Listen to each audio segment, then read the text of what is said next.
Paris Saint-Germain, 3. Chelsea, 0 points. Oh mon Dieu, putain, bordel de merde! Welcome, Blue Believers, to another episode of the Stamford Sync, where we are syncing up with everything Chelsea FC. And today, that means we are talking about an abject defeat, a characterless performance, and just poor show, poor form from Chelsea as we got demolished in our own backyard by Paris Saint-Germain.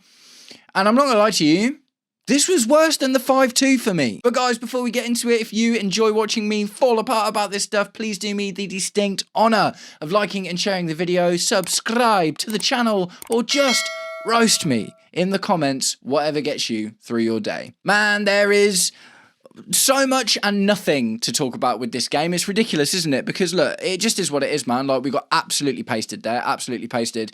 And the thing that I found particularly difficult about that was we looked better in their backyard, even though we conceded 5 goals. Do you know what I mean? Like in the Paris, you know, when we played them in Paris, we looked like we were in the game, and it felt like we lost it all in the last, 16 minutes or whatever, but it felt like at least it should have been a 3-2, and it felt unlucky and, you know, a shame that we kind of conceded those 2 late goals. But this is something completely different, man. We're literally talking about something completely different here. This was, like I said, it was abject. There was no character. There was no passion. There was no desire.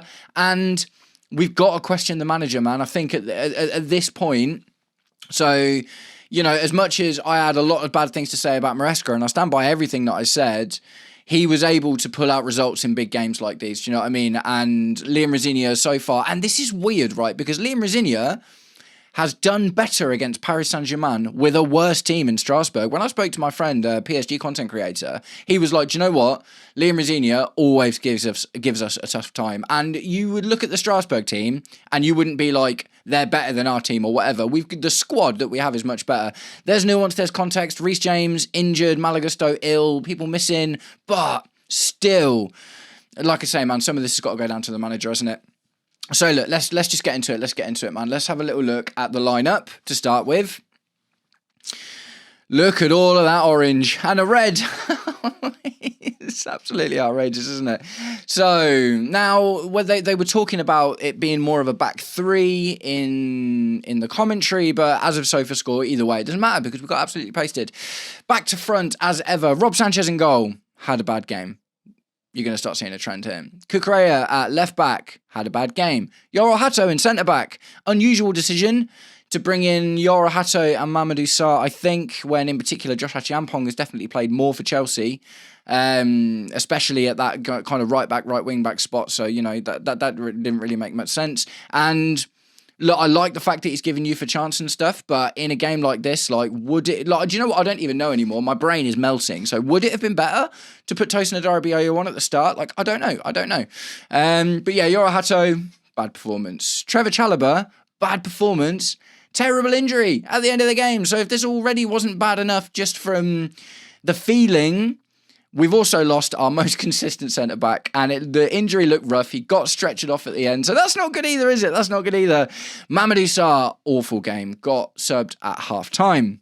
Midfield, Moises Caicedo, average game. Andre Santos, basically an average game, but has the best SofaScore rating of anyone that we put on. Although I didn't notice him too much. He wasn't necessarily, obviously, being terrible, I guess, compared to everyone else. This can't be right, man. This can't be right because it says João Pedro on the left and Cole Palmer up top, so that's obviously not true. But João Pedro, bad. Cole Palmer, not great. Oh, he did okay, a couple of, you know, opportunities and looked like he was trying the hardest out of the rest of our attackers. Enzo Fernandez, bit invisible, and Pedro Neto just bad. And Pedro Neto needs to sort his head out, man. This petulance is getting out of hand now. It's like he's one of the experienced ones on the team. He's got one of the most, the longest running Premier League amount of seasons under his belt than anyone else in the squad, you know, because he played for Wolves for a good few years, and he is losing his head. Do you know what I mean? He's losing his head, and that's not good, man. It's not professional at all. So look, the defence was the problem. Do you know what I mean? The first 2 goals were from mistakes. They're from defensive mistakes. I'm not going to go into it all in absolute detail because you were probably there, right? You probably watched, so you probably saw it all. All we need to know is that the mistakes were made, the defence was terrible, and the lineup The lineup, for the most part, midfield and upwards, kind of what you would expect with us missing Reece James and Malo Gusto. Do I think Reece James would have made that much of a difference? I don't know, because everyone else was so poor. So look, let's have a little look at the substitutions, right? And a warning, it doesn't get better. It doesn't get better. Josh Achiampong came on for Mamadou Sarr at half-time. Not a great performance. I think he should have started, to be honest, but the truth be, it wouldn't have made that much of a difference. Do you know what I mean? Josh Achiampong not starting is not the reason that we lost this game as badly as we did. Do you know what I mean? Liam Delap and Alejandro Garnacho and Romeo Lavia came on for João Pedro, Cole Palmer and Enzo Fernandez in and around the 60th minute. Now, this is where we need to start talking about Liam Rosinha, right? Because on the face of it, that seems like three really terrible decisions, doesn't it? And I saw that and I was like, oh, mate, what are we even doing here? This is ridiculous. What it was a clear admission. Look, we needed to score 5 goals and to keep them from scoring any more in the 60th minute in order to even think about getting through this tie. So I'm not going to lie to you. We can talk about belief and whatever, but that just was never going to happen, was it, man? So, keep him fresh for Everton. I don't know. It's just about not risking injury, I guess, isn't it? Look at, all the injuries that we're picking up. Reece James has been injured again, got a hamstring injury. Trevor Chalobah was really, really unfortunate. Okay, I don't think so much about, resting them or keeping them fresh for the Everton game as much as I do, let's just hope we come out of this without any more injuries, right? And then Tosin Adarabioyo came on for Marc Cucurella at the 70th minute, which again, none of these subs, right? Not a single one of these subs was a sub that was put on to change the outcome of the game. These were subs that were almost completely geared towards protecting the players that we took off. And, that Liam Rosinha 100% visibly throwing in the towel to his team and to the Chelsea fans at Stamford Bridge. It's a bitter pill to swallow. Is there logic to it? Yeah, I guess so. If Cole Palmer and João Pedro and Enzo Fernandez kept on playing and they were on the end of that tackle that Trevor Chalobah was on the end of and we lost them for a long time, or Cole Palmer's groin injury sparks back up, or we lose João Pedro when he's, ultimately, even though he wasn't that good recently, ultimately he's been on good form. Yeah, that would have been worse. Do you know what I mean? This game could have been worse. But does it excuse the kind of cowardice? And I don't know, man. It's just not very becoming of a Chelsea manager, is it? And this is kind of the issue that I think a lot of us are having in general. The fandom, it's not the old Chelsea. Do you know what I mean? The old Chelsea never would have done something like this. Roman Abramovich's Chelsea wouldn't have made all of these subs like this, I don't think. Do you know what I mean? It just maybe I'm remembering with rose or blue tinted glasses, whatever you want to call it. But it just feels like it was hard to swallow, right? And that doesn't necessarily mean it wasn't the right thing to do. If we looked like we could have won this leg, right? If it was 1-1, and then he did this, I'd have been more annoyed, definitely, because I'd have been like, look, we were never going to get through the tie, but at least we could have won the game and got a bit of pride back. But we're 8-2 on aggregate at this point. Do you know what I mean? We're 8-2 on aggregate, which is the joint biggest goal deficit we've ever had. Literally ever had. 6 goals. The last time was Bayern Munich, 7-1 on aggregate. But that's the most goals we've conceded over 2 legs. Do you know what I mean? So look, it's difficult, isn't it? Because as a Chelsea fan, remembering all of the good days, the golden era, what you want to do is say, no, this is ridiculous. We're Chelsea. This isn't what we do. But it's not the same Chelsea anymore. The manager's different, the board is different, the culture's different, and the culture seems to be much more driven by data. And the data would tell you a 6-goal deficit over 2 legs is not, you're not going to make that up in half an hour. So get your best boys off and get some minutes for the rest of the guys. The crazy thing about that is the guys that we brought on were some of the better performers in the game, right? How wild is that? And that's because they were taking their opportunity and they came on without any pressure. Liam Delap with a 6.7, Garnacho with a 6.7, Lavia with a 6.7, Tosin Adarabioyo with a 6.9. Even though he only played for 20 minutes. Delap and Garnacho, within the first 5 to 10 minutes of them coming on, had a couple of opportunities and were popping shots away and stuff. But obviously it was just for nothing, man. It was just for nothing, wasn't it? So let's take a look at the stats. Do you know what I mean? It's a bit weird, actually. It is genuinely a bit weird because watching the game, we just got absolutely dominated. Do you know what I mean? But it's just weird to see. So Chelsea in green, Paris Saint-Germain in blue. Expected goals, 1.03, so we underperformed. Expected goals to Paris Saint-Germain, 1.09. That's because we made 2 mistakes and we created those chances for them, so that's really annoying. Big chances, 2-2, relatively even again. Total shots, 18 for us and 8 for them. Like, that's wild. That's totally wild. Goalkeeper saves, 2-9. Corner kicks 9-3, fouls 8-10, passes 456 to 547, tackles 11-20, so their defensive work was a lot better than ours. Free kicks 10-8. Crazy, because it doesn't look like a complete domination job. It just is the difference. I mentioned this in my review for the first leg, right? What we're looking at right now is levels. Do you know what I mean? We're literally just looking at levels. The hard thing to swallow about this as well is the fact that we have been so outclassed in these 2 games, like ridiculously outclassed. And we have lost a lot of games this season. Like, we've lost to Arsenal 3 times. But every single time we play Arsenal this season, to a point, we look like we're in the game. Do you know what I mean? Man City, we've gotten a draw against. Do you know what I mean? When we've played bigger teams in general, like we beat Barcelona in our own backyard. You know, we've had good performances against big teams this season.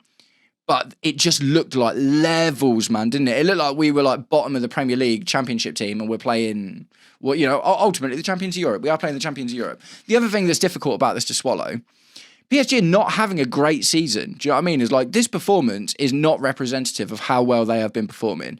They had 3-0 losses in the last 2 to 3 weeks up until, do you know what I mean, these games.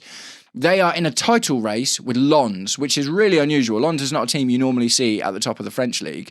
They've made Monaco look like Real Madrid, and Monaco are like 8th in their league and stuff as well. Do you know what I mean? So look, that's another thing that's hard for this to swallow. They are not absolutely smashing it, and having spoken to a PSG fan in the lead up to these ties, he was not looking forward to this at all. He thought he was going to have a really difficult time because of how their season is going, not because of how well we're doing, but he's seeing them and he's like, last season was so good, the players are really tired, we're missing players, the midfield, Luis Enrique's not changing his tactics and whatever. But what we've seen as Chelsea fans coming out of these games is tactical masterclass. Is it a masterclass? I don't know, but we've just been tactically outdone. The quality of their attacking players and their midfield players and their defending players are just better than ours. Like, on his day, Cole Palmer gets into any team ever, but he wasn't there today. João Pedro has been absolutely on fire recently. Pedro Neto has had really good moments throughout the season, but it's very polarising because he goes from good to bad like that. Absolutely ridiculous. Our defence was a shambles. The midfield wasn't dominant. It's just like, it's all just a bit of a mess, man. It's all just a bit of a mess. So look, where do we go from here, man? Where do we go from here? Like, so there is going to be a huge amount of negative energy directed at Liam Rosenior for this. And I don't even blame it at this point. Like, a lot of people are going to say Rosenior out. If you're Rosenior out, get it in the comments. Tell me why you think so. I just don't think there are any other options that are necessarily like, you know, we're looking at this same young project manager, whoever we go for. And there's 2 reasons for that. And I've spoken about both of these reasons before, but the 2 reasons for that are, 1, that's all there is available now. Like, we're not getting Luis Enrique, do you know what I mean? We're not getting anyone that's got winning pedigree coming to Chelsea right now. It's not happening. And the other reason is because of the yes man syndrome, right? Like, Bluco wants someone who's going to work within their model. And Liam Rosenior is 100% the top guy for that. So look, I still want to give Liam Rosenior time. It's going to be really, really savage if we capitulate this much throughout the rest of the season in trying to get into the Champions League spots. And if we make a real pig's ear of it, maybe by the end of the season that changes. But as of right now, we need to stick with someone. Like, if you look at the projects that have done well, Arteta finished 8th twice in a row. Do you know what I mean? In his first 2 seasons at Arsenal, we finished 8th twice in a row. 6 seasons later, he's now looking at winning the Premier League. These things take time. It's easy to look at Arteta and say, yeah, well, he's much better than Liam Rosenior. He was backed, he was given time through bad performances, through bad finishes, and ultimately, you know, he was given his chances and opportunities. So It's just a really tough one, isn't it, man? It's just a really, really, really tough one. This was just a really tough game to swallow, man. Really tough game to swallow. Just because we didn't look like we were in it. Like I say, for me, the first leg, the 5-2, just looked so much better because we were in it. We were scoring goals. We were creating chances. They still looked better than us, but we looked like we could get something out of the game. Today, absolutely nothing. And look, Trevor Chalobah, mate, that's not good, man. That's not good. Like, we don't know how long Reece James is going to be out for yet. Liam Rosenior in the press conference in the lead up to this game was like, it could be weeks. That's going to be a real stinger. Malagusto's ill, so he'll be back soon, but Mate, it's not looking good, man. It's not looking good, is it? So, yeah, I'm just going to keep this one relatively short, guys, but I need to know what you think about everything today. The starting lineup was wild, but with the players that we've got out and the players that we've got injured, what else could we have done? The thing is, the starting 11, like, you know, for instance, Esteval didn't come on. That's weird, maybe. Like, Fofana was on the bench, and I know he's been bad recently, but he didn't come on either. Supposedly, maybe he's having a little bit of an injury thing, but he was on the bench. Do you know what I mean? We'll go back and take a quick look at the bench, actually. Teddy Sharman Lowe, Max Merrick, both goalkeepers. Wesley Fofana, Esteval could have come on. At least Esteval. Mark Yu, Mueka and Kavuma McQueen are all, you know, the bottom two are academy players. So our bench, mate, just looks terrible, doesn't it? This is just so bad. When did this happen? Mate, look, I went into this season not thinking that we were going to be able to challenge. Do you know what I mean? I didn't think the squad looked good enough, but looking at the squad now, it's just a miracle we're in, like, even still fighting for Champions League at this point, isn't it? It's wild. And we have been really, really helped by other teams performing poorly around us. Liverpool have had a really bad season. Aston Villa had a really bad season. Had a great start to the season and are dropping off now. But we're only 3 points in front of Brentford in the Premier League after their win against Wolves last night. Do you know what I mean? So it could get even worse, man. It could get even worse. So, guys, let me know what you think in the comments. Carte blanche. Do say what you want. Is it just Blue Coast's fault?